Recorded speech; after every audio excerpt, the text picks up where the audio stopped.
ကဲဗျာဒီနေ့တော့သွေးလင်းထက်ရဲ့ပွဲရနီလာပြီဆိုတော့ပရိသတ်ကြီးလည်းအားပေးဖို့အသင့်ဖြစ်နေပြီပေါ့သွေးလင်းထက်ရဲ့သွေးဆိုင်ကတော့ပရိသတ်တွေကြားမှာအတော်တော်လေးတော့ပြောစရာဖြစ်နေတာလေးတွေတော့ရှိတယ်ပေါ့ဗျာအတော်များများကတော့ some elo ဝါရင် fighter နဲ့ပွဲတီးပေးတဲ့ပေါ်မှာအဖြစ်တွေဝေဖန်တာလေးတွေတော့ရှိတယ်ဗျာဒါကလည်းကျွန်တော်တို့ fighter ကိုစိတ်ပူလို့ပြောဆိုကြတဲ့အနေထားပေါ့ဗျာ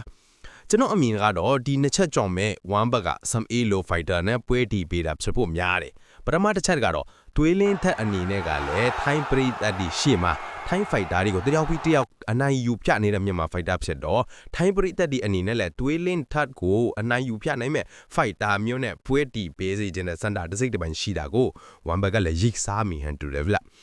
ဝမ်အနေနဲ့ကလည်းသွေးလင်းထက်ကအလားအလာရှိတဲ့ဖိုက်တာတယောက်ဆိုတာကိုရှေ့ကထိုးတက်ခဲ့တဲ့ပွဲတွေကိုကြည့်ပြီး